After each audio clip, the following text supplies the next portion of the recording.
Hello, നമുക്ക് ഈ പഴയ ഷർട്ടൊന്ന് നമുക്ക് പുത്തനാക്കിയാലോ?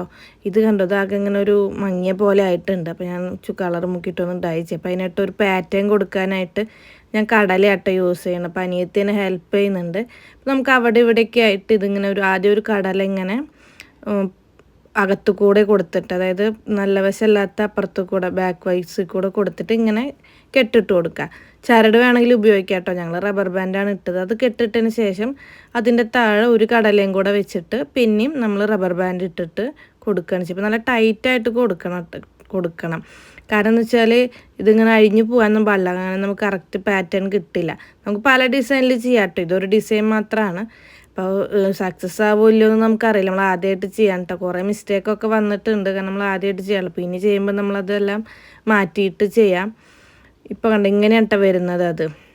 അപ്പോൾ നമ്മൾ എല്ലായിടത്തും ഷർട്ടിൻ്റെ നമ്മൾ അവിടെ ഇവിടെയൊക്കെ ആയിട്ട് അടുപ്പിച്ചല്ലാത്ത സ്ഥലങ്ങളിലൊക്കെ കൊടുത്തിട്ടുണ്ട്. പിന്നെ എൻ്റെ ഒരു ടോപ്പും കൊടുത്തിട്ടുണ്ട് കേട്ടോ. എൻ്റെ ഒരു വൈറ്റ് ടോപ്പ് ഉണ്ടായിരുന്നു. അതിൽ ബാക്ക് സൈഡിൽ കുറച്ച് കരിമ്പനൊക്കെ വന്നിട്ടുണ്ടായിരുന്നു. അപ്പോൾ ഞാൻ അതൊന്ന് ജസ്റ്റ് ഒന്ന് ചെയ്യാമെന്ന് വിചാരിച്ചതാണ്. പക്ഷേ ഇതിൻ്റെ റിസൾട്ടൊക്കെ നിങ്ങൾ കണ്ടു നോക്കുന്നുണ്ട്. നിങ്ങൾ തന്നെ പറഞ്ഞത് എന്താണെന്നുള്ളത്. ഇത് ഞാനൊരു പാറ്റേൺ കൊടുക്കുന്നുണ്ട്. ഞാൻ ഒരു സെല്ലോ ടൈപ്പ് അവിടെ ഇവിടെയൊക്കെ ആയിട്ട് ഇങ്ങനെ ഒട്ടിച്ച് കൊടുക്കുന്നുണ്ട്. അതിന് ശേഷം അതിൻ്റെ ഗ്യാപ്പിലെല്ലാം നമ്മൾ റബ്ബർ ബാൻഡ് തന്നെ ഇട്ട് കൊടുക്കുന്നത്. ഇതിപ്പോൾ നമുക്ക് ഞാൻ കടയിൽ നിന്നാണ് കേട്ടോ മേടിച്ചത്. പാക്കറ്റിന് 10 രൂപയാണ് കേട്ടോ ഈ പൊടിക്ക് വന്നേക്കുന്നത്. നമുക്ക് ഫ്ലിപ്കാർട്ടിലൊക്കെ നല്ല പൊടി കിട്ടും. അതിനൊപ്പം തന്നെ അത് ഡൈ ചെയ്യാനുള്ള വേറെ എന്തോ ലിക്വിഡും കൂടെ കിട്ടുന്നത്. ഇതിനൊപ്പം ഈ ഒരു പൊടി മാത്രമേ ഉള്ളൂ കേട്ടോ. നമ്മളൊരു പാത്രത്തിൽ വെള്ളം തിളയ്ക്കുമ്പോൾ നമ്മൾ ഈ പൊടി ഇടണം. അപ്പം ഞാൻ ഡാർക്ക് ബ്ലൂ ആണ് എടുത്തിട്ടുണ്ടായിരുന്നത്. അപ്പോൾ ഡാർക്ക് ബ്ലൂ ഇട്ടിട്ട് നല്ലപോലെ തിളപ്പിച്ചെടുക്കണം കേട്ടോ. നല്ലപോലെ തിളപ്പിച്ചതിന് ശേഷം അതിലോട്ട് കുറച്ച് നമ്മുടെ കറിയുപ്പ് ഉണ്ടല്ലോ, ഉപ്പ് നമ്മൾ ഇട്ടണം.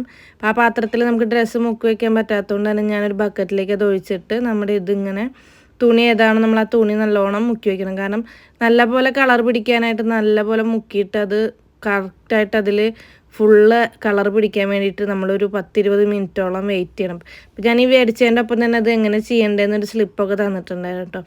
ഒരു 20 മിനിറ്റിന് ശേഷമൊക്കെ എടുത്ത് നോക്കിയപ്പോൾ ഇത്തിരി പണി പാളിയോ എന്ന് വിചാരിച്ചിട്ടുണ്ടായിരുന്നു. കാരണം അവിടെ ഇവിടെയൊക്കെ വെള്ളം, അതായത് കറക്റ്റായിട്ട് അത് മുങ്ങിയിരിക്കാത്ത പോലെ തോന്നിയിട്ടുണ്ടായിരുന്നു. പിന്നെ അത് കുറച്ച് കഴിഞ്ഞിട്ട് അത് കറക്റ്റായിട്ടോ.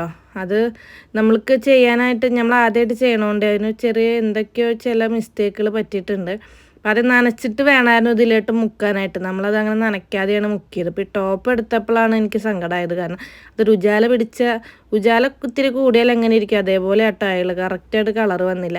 പക്ഷേ ഷർട്ട് അടിപൊളിയായിട്ട് വന്നിട്ടുണ്ട്. അപ്പോൾ നമ്മൾ കട്ടൊക്കെ അയച്ചപ്പോൾ ഇതിൻ്റെ പാറ്റേൺ കൊണ്ട് അടിപൊളിയായിട്ട് വന്നിട്ടുണ്ട്. ഷർട്ട് അടിപൊളിയായിരുന്നു കേട്ടോ. പക്ഷേ ടോപ്പ്, എൻ്റെ വെള്ള ടോപ്പ് നാശമായിപ്പോയി. കാരണം അത് വലിയ കളറൊന്നും നമ്മൾ വിചാരിച്ച ഒരു പാറ്റേൺ അതിൽ വന്നില്ല. അതുകൊണ്ട് ഇങ്ങനെയാണ് വന്നത്. കറക്റ്റായിട്ട് കളറും പിടിച്ചില്ല. കാരണം എനിക്കൊന്ന് രണ്ടും കൂടെ ഒരുമിച്ച് മുക്കിയോണ്ടാന്ന് തോന്നുന്നു. കറക്റ്റ് കളർ അങ്ങോട്ട് വന്നില്ല. പക്ഷെ കുഴപ്പമില്ല. ഇനി എന്തെങ്കിലും ഇതൊന്നും കൂടെ മുക്കേണ്ടി വരും. കാരണം അതിന് കറക്റ്റായിട്ട് വന്നിട്ടില്ല. അപ്പോൾ വീഡിയോ ഇഷ്ടമായൊന്ന് ഫോളോ ചെയ്യണേ.